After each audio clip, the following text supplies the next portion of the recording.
अल्हम्दुलिल्लाह हम कर रहे थे आयत नंबर 113 जिसमें हम पढ़ रहे थे कि अल्लाह सुब्हानहू ताला ने नबी सल्लल्लाहु अलैहि वसल्लम को कुरान दिया, हिकमत दी और इल्म की दौलत अता की। तो अल्लाह सुब्हानहू ताला आगे कह रहे हैं कि वकाना और है फضलुल्लाही अल्लाह का फजल अलैका आप पर, किस पर? नबी सल्लल्लाहु अलैहि वसल्लम पर, अजीमा बहुत बड़ा। और आगे अल्लाह सुब्हानहू ताला आयत नंबर 114 में कहते हैं ला खैरा नहीं है कोई भलाई फ़ी कसीरिन बहुत सी मिन नजवाहुम उनकी सरगोशियों में। अब देखिए यहाँ पे अल्लाह सुब्हानहू ताला हमें एक और अदब सिखा रहे हैं कि जब हम सरगोशियाँ कहते हैं, जैसे अगर आप पार्टी में जाते हैं, आपने देखा कि कभी होता है ना कि राउंड टेबल है, हम लोग बैठे हुए हैं, हमारी 2-3 दोस्तें हम इकट्ठी बैठी हुई हैं, साथ जगह नहीं मिल रही किसी को, तो आके कोई और फैमिली बैठ जाती है, कोई और फ्रेंड बैठ जाती है, ऐसे जो दूर की फ्रेंड है। अब जो पास वाली दोस्तें होती है वो समटाइम भूल ही जाती हैं कि वो कोई और भी साथ बैठा हुआ है, वो कान में बात कर रही हैं, हंस रही हैं, मजाक कर रही हैं एक दूसरे के साथ। अब उनका मकसद बुरा नहीं होता, वो आपस में लगी हुई है बात करने, लेकिन जो तीसरा बंदा होता है ना, वो इतना अनकंफर्टेबल होता है, वो यूं लगता है कि शायद वो उसके बारे में बात कर रही हैं या फिर उसका मजाक उड़ा रही हैं। तो अल्लाह सुब्हानहू ताला यहाँ पे वही अदब बता रहे हैं कि कानों में बातें ऐसे नहीं करो, सरगोशियां करना ये कोई अच्छा अदब नहीं है। और फिर देखिए कि जैसे फॉर एग्जांपल घर में है, घर में क्या होता है कि अगर कोई ऐसी सारी फैमिली गेट टुगेदर है, उसमें सास भी हैं, नंदे हैं, बहू हैं, सारी फैमिली बैठी हुई है। अब क्या होता है कि अगर दो ऐसे रिश्ते वाले जो आपस में बात कर रहे हैं, हंस रही हैं, कानों में बात कर रही हैं। अब जो भाभी है फॉर एग्जांपल, उनके साथ कोई अच्छे रिलेशन इतने नहीं है, हर एक की बात नहीं कर रही हूँ, क्योंकि जब भी मैं ऐसी बात करती हूँ मैं ऑलवेज क्लियर ये कर देती हूँ कि देखो हर एक की बात नहीं होती, लेकिन यूजुअली आप देखें, मैं सिर्फ एक समझाने के लिए एक मिसाल के तौर पे बयान कर रही हूँ, तो उनको ऑटोमेटिकली ये लगेगा कि ये मेरे बारे में बात कर रही हैं, तो वो बड़ी अनकंफर्टेबल फीलिंग हो जाती है। तो अल्लाह सुब्हानहू ताला यहाँ पे ये बताना चाहते हैं कि ऐसी हरकत ना करो जिससे किसी को गलत फहमी हो जाए। हालांकि कोई किसी के बारे में क्यों बात करेगा, लेकिन क्योंकि इस अंदाज से बात करने से गलत फहमियाँ होने का अंदाज़ा ज़्यादा चांसेस हो जाते हैं। तो अल्लाह सुब्हानहू ताला ने यहाँ पे मना कर दिया। लेकिन हम ये नजवा जो है, हम ये सरगोशियाँ किस मामले में कर सकते हैं? तो अल्लाह सुब्हानहू ताला कहते हैं इल्ला बगर मन आमरा उसके लिए जो हुक्म दे बेसौदा कतिन सदके का। क्योंकि देखिए सदके के बारे में नबी सल्लल्लाहु अलैहि वसल्लम ने बताया कि अगर आप खुले भी देते हो आपको सवाब है, छुप के भी देते हो, लेकिन बेहतरीन सदका वो है जो आप छुप के देते हो। आपका अगर दायां हाथ जैसे सदका देते हो तो आपके बाएं हाथ को भी पता ना चले। तो यही बात अल्लाह सुब्हानहू ताला यहाँ पे कहते हैं, मगर अगर वो सदका अगर किसी को दे रहा है और वो छुप के बात कर रहा है तो उसकी इजाज़त है, वो उसमें गुनाह नहीं है। औ मारूफिन या फिर वो नेकी का कोई हुक्म दे रहा है। अब देखिए यहाँ पे जो नेकी का हुक्म दे रहा है, औ इस्लाहिम बैन नास, या वो इस्लाह कर रहा है लोगों के दरमियान। अब ये इतनी बड़ी अल्लाह सुब्हानहू ताला ने यहाँ पे जो पॉइंट हमें समझ आने के लिए बताया कि अगर आप किसी की इस्लाह चाहते हैं, यूजुअली आपने देखा है कि लोगों का ये बात होती है कि हम तो कभी किसी को अच्छी बात कहते हैं तो फौरन ही नाराज़ हो जाते हैं। हम तो किसी को पार्टी में बैठे थे, उन्होंने तो इतनी बेइज्जती कर दी, हमने तो एक उनको हदीस सुनाई थी तो उस पर उनका सारा वक्त ऐसी बात करते हो। ऐसी बात आपने भी सुनी होगी अक्सर। लेकिन होता क्या है, आप देखें कि कभी भी अगर किसी की आपको इस्लाह करनी है ना, तो एक बात अपने दिमाग में रखें कि कभी लोगों के सामने किसी की इस्लाह मत करें। इवन दो एक भी बंदा अगर आपके सामने बैठा और अगर आप किसी को कहते हो ना, देखो तुम्हारी ये बड़ी बुरी आदत है, तुम ऐसे करती हो, वो फौरन डिफेंसिव हो जाएंगे। वो कहेंगे नहीं नहीं हम तो ऐसे नहीं करते, तुम झूठ कह रही हो, ये वो मिसअंडरस्टैंडिंग हो जाती है, लड़ाई होने के चांसेस होते हैं। अगर आप किसी की भी इस्लाह चाहते हैं ना, 1 to 1 बात करें, किसी तीसरे बंदे को बीच में ना लाएं। और जब आप उससे बात करेंगे उस वक्त वो आपकी बात भी सुनेंगे, वो अपने आप को चेंज करने के लिए तैयार भी होंगे। और देखिए अगर आप किसी से मोहब्बत करते हैं ना, और अगर आप किसी को चेंज करना चाहते हैं किसी बात में, आप कभी उसको शर्मिंदा नहीं करेंगे। और यूजुअली ये भी होता है कि हमारा मकसद नहीं होता शर्मिंदा होने का, किसी को करने का, लेकिन क्योंकि बात ऐसी हो जाती है। फॉर एग्जांपल अगर आप लोगों का बिजनेस है किसी का, यू अंडरस्टैंड दैट पॉइंट के आपके एम्प्लॉइज हैं, क्योंकि मेरा वास्ता पड़ता है, ऐसे बहुत सी लड़कियों के साथ वास्ता पड़ता है कि एक शिकायत लगा रही होती है दूसरी की, एंड दूसरा कह रहा है कि नहीं ये उसने मेरे साथ ये किया था। और अगर आप सबके सामने बात करते हो कभी मसला हल नहीं होगा। वो उस पर ब्लेम करेगा, वो उसके उसके ऊपर ब्लेम करेगा, हर कोई अपने आप को अच्छा साबित करने के लिए कोशिश करेगा। लेकिन मैं आजमाया हुआ मैं आपको बात बता रही हूँ कि जब भी कभी ऐसा मसला होता है, आप अगर अलहदा से उनको ले जाके 1 to 1 बात करते हैं, वो आराम से आपकी बात सुन लेते वो आराम से मान भी जाते हैं, और अगर आप उनसे अच्छे से और बात करोगे वो खुद एतराफ़ भी कर लेते हैं कि हमसे ये गलती हो गई थी, आइंदा नहीं करेंगे। तो यहाँ पे अल्लाह सुब्हानहू तआला ने ये जो बात कही है ना, औ इस्लाहिम बैनन नास, कि या फिर वो जो अगर लोगों के दरमियान इस्लाह करने का मामला है तो तब आप सरगोशी कर सकते हैं, आप आराम से उनको बता सकते हैं। हमें ऐसा नहीं है कि सारों के सामने सब कुछ कह दिया और फिर कहा कि मैंने क्या कहा था, मैंने तो सच ही बोला था, मेरी आदत ही है सच बोलने की, मैं तो ऐसे जब भी बात करती हूँ मैं तो सच्ची बात मुंह पे कर देती हूँ। ये होता है ना ऐसे, ये ना किया करें, ये बड़ी बुरी बात होती है, सच्ची बात मुंह पे किसी सब के सामने दूसरे को रुसवा करके ये कहना कि मेरी तो आदत है, मैं झूठ नहीं कहती हूँ, मैं तो सच बात मुंह पे मार आती हूँ। उससे बहुत बड़े नुकसान हो जाते हैं। और आपकी अगर मकसद इस्लाह है तो फिर ये बात ना करें तो अच्छी बात है। और आगे अल्लाह सुब्हानहू तआला कहते हैं कि वमन यफ़अल, और जो कोई करेगा ज़ालिका ये इब्तिगा मरदातिल्लाह, अल्लाह की रज़ा हासिल करने के लिए। देखिए अब यहाँ पे इस्लाम बैन नास की बात हो रही थी ना, कि अगर आपका मकसद ये है कि किसी में कोई ऐसी गलत बात है और आपने उसकी इस्लाह करनी है, और आपको ये दर्द है कि इसको मैं कैसे बताऊं ये बात कि ये गलत बात हो रही है ताकि ये नेकी की तरफ राग़िब हो जाए, तो अल्लाह सुब्हानहू तआला कहते हैं कि अगर उसका ये इरादा है कि वो अल्लाह की रज़ा की खातिर कर रहा है, फ़सौफ़ नुअतीही अजरन अज़ीमा, तो अल्लाह सुब्हानहू तआला कहते हैं कि अनकरीब हम उसको बहुत बड़ा अजर देंगे। ये सौफ़ा जो होता है ना जब आता है, कि ये इस तरह से लगता है कि फ़ौरन ही, अल्लाह सुब्हानहू तआला कहते हैं अनकरीब, मतलब इस दुनिया में भी अल्लाह सुब्हानहू तआला उसको इसका अजर देंगे। अब मैं हमेशा ये बात कहती हूँ कि देखें अल्लाह सुब्हानहू तआला किसी की कोई चीज़ अपने पास नहीं रखते। आप एक नेकी अल्लाह सुब्हानहू तआला के लिए करके देखें, देखें अल्लाह सुब्हानहू तआला कैसे आपके लिए वापस करते हैं। सबसे बड़ी बात है कि एक नेकी करने के बाद जो सबसे पहली चीज़ हमें मिलती है ना, हमारे दिल का चैन होता है, कि फ़ौरन ऐसे इतनी बड़ी खुशी मिलती है इतनी सी नेकी करने के बाद कि हमने कोई अच्छा काम किया है। और वो जो सुकून मिलता है वो आप किसी दौलत से तो ख़रीद नहीं सकते ना।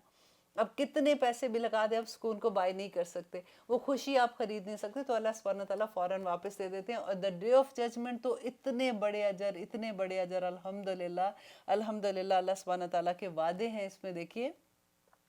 अब आगे यहाँ पे एक सब्जेक्ट चेंज हो रहा है। अब अल्लाह सुब्हानहू तआला यहाँ पे नबी सल्लल्लाहु अलैहि वसल्लम और सहाबा के बारे में जो बात करें, अब गौर से सुनने की बात है। ये आयत जो है ये बहुत इम्पॉर्टेंट है उन लोगों के लिए, क्योंकि आजकल का जो फितना है कि जो लोग मानते ही नहीं, कई लोग तो हदीस को ही नहीं ना मानते, वो बड़ी कन्वीनियंट है। आप देखिए जो नई जनरेशन आगे पैदा हो रही है उनका क्या, अक्सर लोगों का क्या कहना होता है कि जी हदीसें तो इतने 200 और 250 साल के बाद लिखी गई हैं, अब वो कहाँ, इसमें क्या सच्चाई है क्या नहीं है हमें तो नहीं पता। इतने आराम से कह देते हैं अल्लाह अकबर कि यकीन नहीं आता। देखिए जिसका इल्म नहीं होता ना तो उसके लिए बात भी बंदा इतनी बड़ी बड़ी कह देता है। और अब आप यहाँ पे देखिए कि अल्लाह सुब्हानहू तआला क्या कहते हैं कि वमन युशाक़िक़ि रसूल, और जो कोई मुखालफत करेगा रसूल की, मिन बादि, इसके बाद के, मा तबय्यना लहुल हुदा, कि वाज़े हो गई उसके लिए हदायत। कौन सी हदायत के, मतलब उसको पता है हदीस का, उसको पता है कि ये हदीस है और नबी सल्लल्लाहु अलैहि वसल्लम ने ये बात ऐसे कही थी, और उसके बाद भी वयत्तबि गैर सबीलिल मोमिनीन, और वो पैरवी करेगा मोमिनों के रास्ते के अलावा। अब पहले नबी सल्लल्लाहु अलैहि वसल्लम की बात करके साथ ही अल्लाह सुब्हानहू तआला ने मोमिन, उस ज़माने में जब आप सोचे कुरान नाजिल हो रहा था तो मोमिन कौन थे, सहाबा थे ना। तो अल्लाह सुब्हानहू तआला ने कहा कि अगर नबी सल्लल्लाहु अलैहि वसल्लम की मुखालफत करते हैं और सहाबा की पैरवी नहीं करते तो फिर अल्लाह सुब्हानहू तआला उनके साथ क्या करेंगे। देखिए कि सबसे बड़ा ये जो फितना आज के दौर का है ना, थोड़ी सी मैं इसके बारे में आपको अहदीस के साथ में आपको इसका बता दूं कि नबी सल्लल्लाहु अलैहि वसल्लम के बाद ये जो गलत फहमी पैदा हो गई कि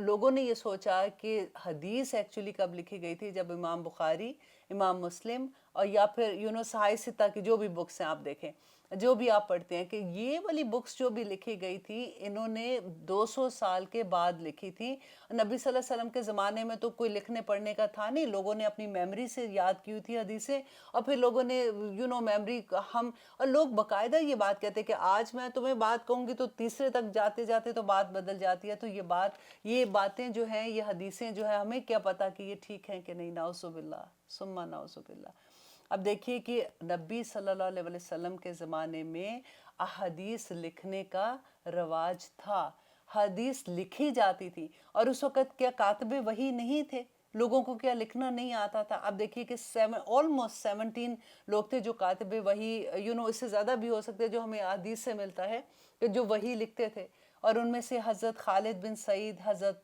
मुगैरा, हज़रत खज़ैफ़ा, हज़रत अली, हज़रत ज़ैद बिन साबित, हज़रत मुआविया, और इनके अलावा जिनके भी सहाबा के नाम थे, वो सारे ऐसे लोग थे जो नबी सल्लल्लाहु अलैहि वसल्लम पे जब वही आती थी और वो उसको लिखा करते थे। इसके अलावा वो सहाबा थे जिनको लिखना पढ़ना आता था, और उनमें देखिए हज़रत उमर बिन ख़त्ताब थे, हज़रत फ़ातिमा थी, उनको लिखना आता था, काब बिन मालिक थे, अबू हुरैरा थे, हज़रत राफ़े थे, हज़रत अनस थे वगैरह। ये सारे लोग जो थे ये लिखा करते थे, और नबी सल्लल्लाहु अलैहि वसल्लम के मुंह से कोई लफ्ज़ अदा नहीं होता था, वो इसलिए कि उनको ये शौक होता था कि कहीं हम भूल ना जाएं, वो उसको सेव कर लेते थे, वो लिखते थे उसको। एक दफ़ा एक हदीस में आपसे शेयर करती हूँ कि हज़रत अनस जो है फरमाते हैं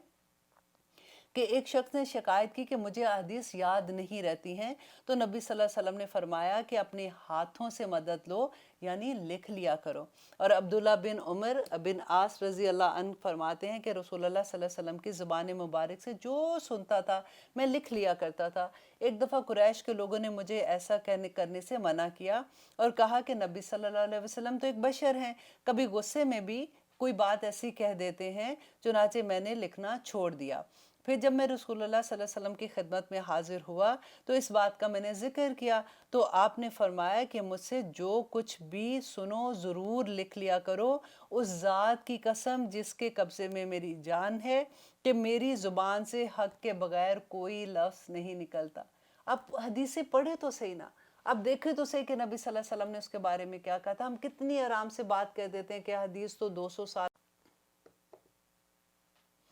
एक हदीस है जो अक्सर लोग बयान करते हैं कि नबी सल्लल्लाहु अलैहि वसल्लम ने कहा था कि जब कुरान तुम लिख रहे होते हो तो उसके साथ हदीस को ना लिखा करो। देखिए ये आप जब हदीस को मुताला करते हैं, आप उसको सोच समझ के पढ़ते हैं, तो आप देखेंगे कि ये हदीस उस वक़्त की है जब अभी नया नया, जब नबी सल्लल्लाहु अलैहि वसल्लम मदीना में आए थे और सहाबे सुफ़ा जो थे उस वक़्त अभी इल्म सीख रहे थे, कुरान की वही नाजिल हो रही थी। तो सहाबा क्या करते थे, जैसे कुरान को लिखा करते थे और उसको याद करते थे, तो उसके साथ साथ वो जैसे नोट्स नहीं हम लोग लिखते हैं, इस तरह से वो हदीस जो नबी सल्लल्लाहु अलैहि वसल्लम की बात होती थी वो भी उसी के साथ लिख देते थे। तो शुरू में नबी सल्लल्लाहु अलैहि वसल्लम ने, इसलिए कि अभी उनके पास इल्म की पुख्तगी नहीं थी, तो नबी सल्लल्लाहु अलैहि वसल्लम ने उनको लिखने से मना कर दिया। लेकिन जब उनको कुरान हिफ्स होना शुरू हो गया, जब उनकी पूरी तरबियत होनी शुरू हो गई, तो फिर नबी सल्लल्लाहु अलैहि वसल्लम ने उनको इजाज़त दे दी थी और फिर हदीस लिखी गई। और आप देखिए कि हज़रत अब्दुल्ला बिन अब्बास के पास अहादीस इतनी ज़्यादा जमा थी, ये नबी सल्लल्लाहु अलैहि वसल्लम का ज़माना था ना, कि इतनी ज़्यादा जमा थी कि उनकी वफ़ात के बाद कहते हैं कि उनके पास इतनी कुतुब थी अहादीस की कि अगर किसी ऊँट के ऊपर भी ला दी जाती उसके वज़न से भी ज़्यादा उनके पास थी। हज़रत अनस जो थे वो नबी सल्लल्लाहु अलैहि वसल्लम के जो खिदमत करते थे, तो उनके बारे में कहते हैं कि उन्होंने इतनी अहादीस जमा की थी और फिर उन्होंने वो सारी हदीस नबी सल्लल्लाहु अलैहि वसल्लम को सुना के उनकी करेक्शन भी कराई हुई थी, और इनके पास ये सारा इल्म तो पहले से मौजूद था। ऐसा नहीं था कि उस 200 साल के बाद पहली दफ़ा लोगों ने पूछना शुरू किया कि कहाँ से भाई तुमने, तो नबी सल्लल्लाहु अलैहि वसल्लम के बारे में तुम्हें क्या पता है, या उन्होंने इसके बारे में क्या कहा था। वो जो खतूत लिखे जाते थे जब दूसरी जगहों पे लोगों को भेजा जाता था, साथ उसके साथ पूरे पूरे ज़कात के बारे में अहकामात, वो सारे उस वक़्त लिखे गए हुए थे, और वही अहादीस को किताब की शक्ल में दोबारा से लिखा गया था और उसके ऊपर जो काम किया। आप हदीस का जब इल्म लेंगे तो आपको पता चलेगा। अभी क्योंकि टॉपिक इस तरह का है कि मैं इतना ज़्यादा इसमें नहीं बता सकती हूँ, इंशाल्लाह एक दिन मैं सिर्फ इसी के बारे में पूरी डिटेल आपको बताऊंगी, ताकि दिल से एक दफ़ा होता है ना कि ठुक जाता है बंदे का दिल कि हदीस कैसे अगर ऑफ कोर्स आप लोग मुझे मेरा गुमान है कि आप लोगों का ये नहीं होगा, आप ऐसे नहीं सोचते होंगे, लेकिन एटलीस्ट आपको ये पता होना चाहिए कि जब आपके सामने कोई ऐसी बात करेगा तो आप उसको जवाब तो दे सकते हैं ना कि नहीं, ऐसा नहीं है कि 200 साल के बाद हदीस लिखी गई है, नबी सल्लल्लाहु अलैहि वसल्लम के ज़माने में लिखी गई थी, और उस वक़्त से नबी सल्लल्लाहु अलैहि वसल्लम के ज़माने से तवात्तर के साथ जो हदीस आती हैं वो कैसे कोई कह सकता है कितनी बड़ी बात। देखिए कई दफ़ा तो ये होता है कि लोग मानते हैं हदीस को, कुछ तो ऐसे हैं ना कि जो कहते हैं जी नहीं नहीं हमने बस कुरान है कुरान है, बाज़ लोग मानते हैं, लेकिन फिर क्या होता है कि वो जो उनको अपनी ज़ात पे पसंद नहीं आती है, अपनी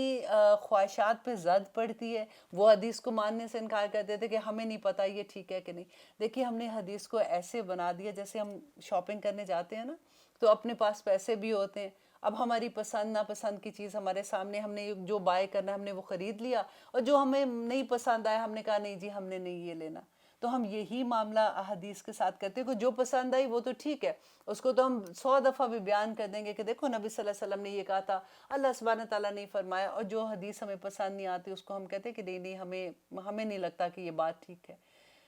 اللہ اکبر۔ انشاءاللہ اگلے پروگرام میں اور ڈیٹیل سے جانیں گے کہ اللہ سبحانہ تعالیٰ، کیونکہ آگے آ رہی ہے جو بات کہ اللہ سبحانہ تعالیٰ کہتے ہیں کہ اللہ سبحانہ تعالیٰ کو شرک پسند نہیں، اس کے علاوہ کوئی بھی گناہ ہو سکتا ہے اللہ سبحانہ تعالیٰ معاف کر دے، لیکن شرک اللہ کو کسی صورت پسند نہیں۔ اور ہم یہ دیکھیں گے کہ آخر شرک کیا ہے، کیا ہم اللہ نہ کرے کبھی ایسا تو نہیں کہ ہم ایسے لوگوں میں شامل ہو جائیں۔ بس اللہ سے دعا کرتے ہیں کہ اللہ سبحانہ تعالیٰ جو کچھ بھی ہم پڑھ رہے ہیں ہمارے عمل میں ڈھل جائے، ہمیں ایک ایک بات کی سمجھ آ جائے، اور آج کے پروگرام کے بعد ہم یہ کہہ سکیں اگر ہمارے سامنے کوئی بھی احادیث کے بارے میں، نبی صلی اللہ علیہ وسلم کی سنت کے بارے میں کوئی ایسی بات کرتا ہے تو ہم دلائل کے ساتھ ان کو بتا سکیں کہ یہ بات غلط ہے۔ احادیث جو بھی ہیں وہ زمانے سے لکھی گئی ہیں، اور الحمدللہ اس کے بارے میں اگر ہم عمل نہیں کرتے تو اللہ سبحانہ تعالیٰ کو بڑا اس کا غصہ ہے، اور اللہ سبحانہ تعالیٰ کہتے ہیں کہ جو نبی صلی اللہ علیہ وسلم کی مخالفت کرے گا اور جو صحابہ، جو مومن لوگ ہیں ان کی راہ پہ نہیں چلے گا، تو اللہ سبحانہ تعالیٰ کیا کہتے ہیں کہ نولیہ ما تولا، کہ ہم پھیر دیں گے ان کو جہاں پہ وہ پھرنا چاہتے ہیں، جہاں پہ اس دنیا میں جس طرح کی زندگی گزارنا چاہتے ہیں اللہ سبحانہ تعالیٰ پھیر دیں گے۔ وَنُصْلِيهِ جَهَنَّمْ، اور ہم پھر ان کو جلائیں گے جہنم میں۔ اللہ اکبر۔ ربنا لا تجعلنا منہم وساءت مصیرا، اور وہ بہت بری جگہ ہے رہنے کی۔ اب دیکھیے سورۃ ملک ہم پڑھتے ہیں نا، ایوری نائٹ پڑھتے ہیں، اس میں کیا کہتے ہیں اللہ سبحانہ تعالیٰ کہ اذا القوا فیہا سمعوا لہا شہیقا وہی تفور تکاد تمیز من الغیظ کلما القی فیہا فوج سألہم خزنتها الم یاتکم نذیر قالوا بلی قد جاءنا نذیر فکذبنا وقلنا ما نزل اللہ من شیء، کہ کچھ نہیں اللہ سبحانہ تعالیٰ نے نازل کیا تھا۔ اللہ سبحانہ تعالیٰ کہتے ہیں کہ جہنم چیخ رہی ہوگی، چنگاڑ رہی ہوگی، اور ایسی جہنم میں اللہ سبحانہ تعالیٰ ان لوگوں کو پھینکیں گے جو نبی صلی اللہ علیہ وسلم کی مخالفت کرتے ہیں، اور جو صحابہ کے راستے کی پیروی نہیں کرتے ہیں، جو مومنوں کی پیروی نہیں کرتے۔ آج آپ دیکھیے ہمارے مومن کون لوگ ہیں، ہمیں نظر آتے ہیں اس دنیا میں نا، ہم ان کی پیروی کرنا چاہتے ہیں کیا؟ ہمیں تو لگتا ہے کہ بیکورڈ ہی بڑے ہیں، ہم کیسے پیروی کر لیں ان کی؟ اللہ سبحانہ تعالیٰ سے دعا کرتے ہیں کہ یا رب العالمین، آپ جو احکامات ہمیں دے رہے ہیں ہمیں انہیں سمجھنے کی اور ان پہ عمل کرنے کی توفیق عطا کیجیے۔ آمین ثم آمین۔ انشاءاللہ وقت ختم ہوتا ہے، اگلے پروگرام میں دیکھیں گے کہ اللہ سبحانہ تعالیٰ ہمیں کیا فرماتے ہیں۔ اب اجازت دیجیے، سبحان ربک رب العزت عما یصفون وسلام علی المرسلین والحمد للہ رب العالمین۔ السلام علیکم ورحمۃ اللہ وبرکاتہ۔